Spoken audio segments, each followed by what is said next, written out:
Joining us now, Liz Oyer, former pardon attorney at the Department of Justice, who was let go by the Trump administration in March after she refused in order to restore gun rights to actor and Trump supporter Mel Gibson. Liz, thank you so much for coming on again. What is the usual process for pardons? Because I feel like, we kind of understand how the process works, that it's arduous for a reason, but for the viewers. So the pardon power is in the Constitution. It's a power that's given to the president to essentially show mercy to people who are deserving and who have earned it. And there are a lot of those people, and there's a process for those people to apply to the president for pardons. They apply typically through the Office of the Pardon Attorney, which is a non-political office within the Department of Justice. Historically has been. It's not at the moment. And the office carefully reviews these cases, vets the applicants, actually does investigations to see are these suitable candidates for pardon, and then makes recommendations to the president that are not political, not partisan, and not based on considerations of access or money or power. And then the president has the opportunity to do ultimately whatever he chooses with the pardons, but there is a process that's intended to be followed to make sure this is fair and legitimate and not completely politicized. And to be clear, the power to pardon is an absolute power granted to the president in the Constitution, right? Yeah, that's exactly right. So the president can do ultimately whatever he chooses, but typically the recommendations of the Office of the Pardon Attorney are at least considered by the president. This administration is doing it completely differently. The non-political folks in that office are sidelined. I used to head that office, and I was fired in March, and I have been replaced by Ed Martin, who is one of the most political people in the entire administration. He tweeted just this week, "No MAGA left behind," in reference to the pardons that the president was issuing. Martin seems to have the goal of using the pardon power to ensure that everyone who is affiliated with MAGA, who's been convicted of a crime, can get out of prison, which is a novel use of that power.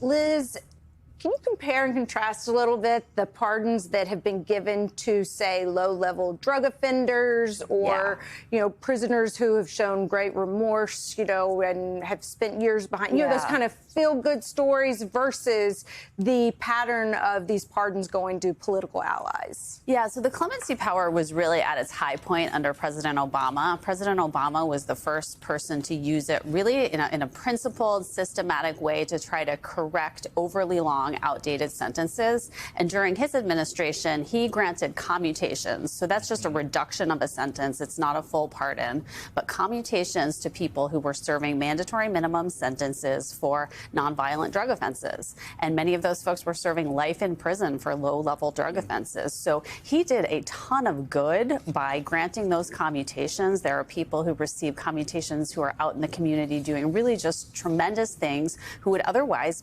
die in prison. So that was kind of the height of the clemency power. And now we're kind of seeing, I would say, the very bottom, scraping the bottom of the barrel. I want to play a couple of thoughts that we have from Alice Johnson, the pardon czar in the White House, and also Todd Chrisley, the reality TV star who got a pardon this week. Yes, one of the things that I look for is rehabilitation. If that person is incarcerated, have they rehabilitated? Have they admitted? Not only admitted, but are they remorseful for what they've done? Even though this pardon has happened, I still was convicted of something that I did not do. Do I have any remorse? I would have remorse if it was something that I did. So there she is, immediately contradicting her. But it shows you that these aren't based on what you're talking about. People who have been in prison or jail for a long time and said, you know what, damn, I shouldn't have done that, or at least say that publicly. Yeah, there's actually a manual called the Justice Manual that has detailed criteria for who should be considered for a pardon, and it looks at things like rehabilitation, remorse, exemplary conduct since the time of conviction.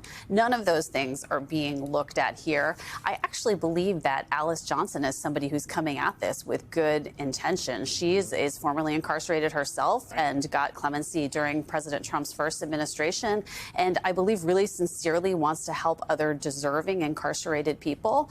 But the problem is that it's really the politics and the money that are carrying the day, and that's just overshadowing all of the legitimate things that could be happening. And she also said that when she looks at these things, people who are going to be uplifting the president's agenda. So there's that.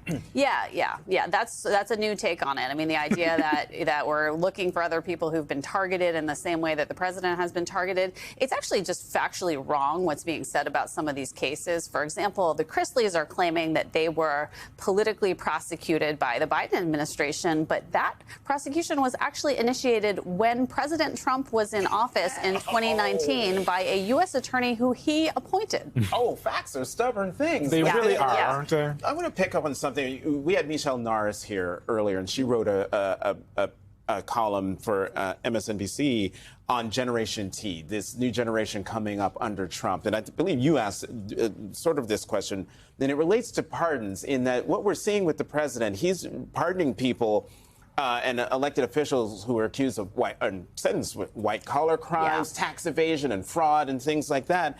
And so doesn't the president doing this normalize this criminal behavior? Yeah, he's pardoning people, I think, in whom he sees something of himself. He sees some reflection of himself in these folks that he's pardoning. And it is extremely unusual to pardon people who abuse their public office, abuse the public trust to commit a crime. But Trump has done that over and over again during this presidency and during his last, which suggests that he is trying to normalize that type of behavior. One of the most disturbing ones that we saw is the pardon of this corrupt sheriff in Virginia who was actually selling sheriff's badges so that people could use them to get out of traffic tickets or to be able to carry concealed weapons. And Trump is frankly doing the same thing. He is selling the instruments of his office. Everything that is not bolted down is for sale in this White House. And that's what we're seeing with the pardon powers and with the people that the president is pardoning. And that gets to Generation T, which are these kids who have grown up during this entire time that you're talking about. How could they not think that, you know, white-collar crime and tax evasion and all this other stuff is normal and get away with it? But when they behind end up in jail and they don't get a pardon, they might realize it then. But if they, but apparently, if they give money to the president through something, they could get a pardon. Liz Hoyer, thank you very much for coming back to The Weekend.